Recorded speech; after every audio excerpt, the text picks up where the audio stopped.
अहिल्यानगर जिल्ह्यातील कोपरगाव शहरातील मोहटादेवी नगर परिसरात घराला लागलेल्या आगीत लाखोंचे नुकसान झाले असून संसार उपयोगी वस्तूंसह रोख रक्कम व सोन्याचे दागिने भस्मसात झाले आहे। सदर आग शॉर्ट सर्किटमुळे लागल्याची माहिती मिळत आहे। सदरचे सविस्तर वृत्त असे की कोपरगाव शहरालगत असलेल्या सहकार महर्षी शंकरराव कोल्हे सहकारी साखर कारखान्याच्या गेट समोरील मोहटादेवी नगर येथे काकासाहेब दादासाहेब वाघ हे राहतात।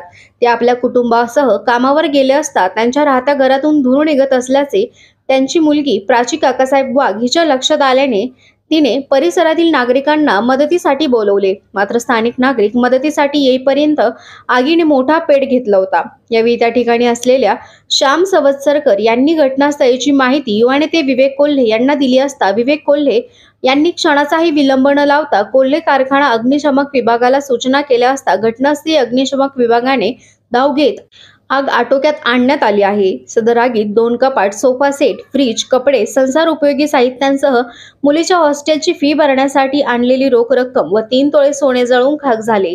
सदर घटनेने परिसरात हळहळ व्यक्त केली जात आहे।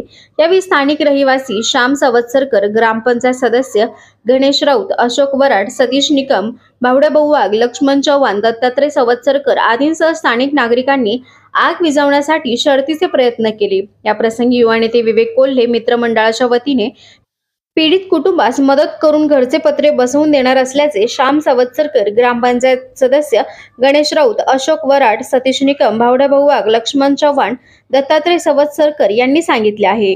कोपरगाव एक्सप्रेस न्यूजसाठी सुनील सासाने, कोपरगाव।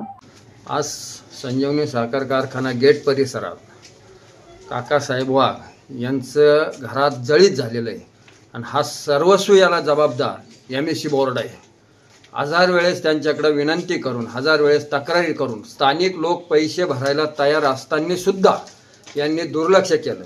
आज ह्या कुटुंबात मुलीच्या शिक्षणासाठी फी भरण्यासाठी पैसे काढून आणलेले पैसे जळीत झालेले आहे। त्याच्यानंतर इथं घरात सोनं त्यांचं होतं ते नामशेष झालेलं आहे आणि ह्याही मागं 2-3 घटना इथं घडलेल्या आहे। एक मुलगा चिटकलेलं होतं आणि वेळोवेळी आम्ही कल्पना देऊन, ग्रामपंचायतीनं कल्पना दिली, गावकऱ्यांनी कल्पना दिली, स्थानिक लोकांनी कल्पना दिली, पण कुठलीही दक्षता घेतल्या गेली नाही। आता ह्यापुढं आम्ही त्यांना आजही विनंती केलेली आहे, आम्ही पैसे भरण्यास तयार आहे, परंतु तुम्ही जर हायगाई केली तर आम्ही सरळ इथले संपूर्ण कुटुंब सर्व एमएससी बोर्डापुढं उपोषणाला बसू आणि ह्या सर्व त्याच्यात कुणाला दागा फटका झाला, काही झाला, त्याला सर्वस्वी जबाबदार एमएससी बोर्डच असेल हे मी तुम्हाला आज सांगतो। आम्ही 2 दिवस वाट बघू, 3ऱ्या दिवशी आम्ही तो निर्णय घेतल्याशिवाय राहणार नाही।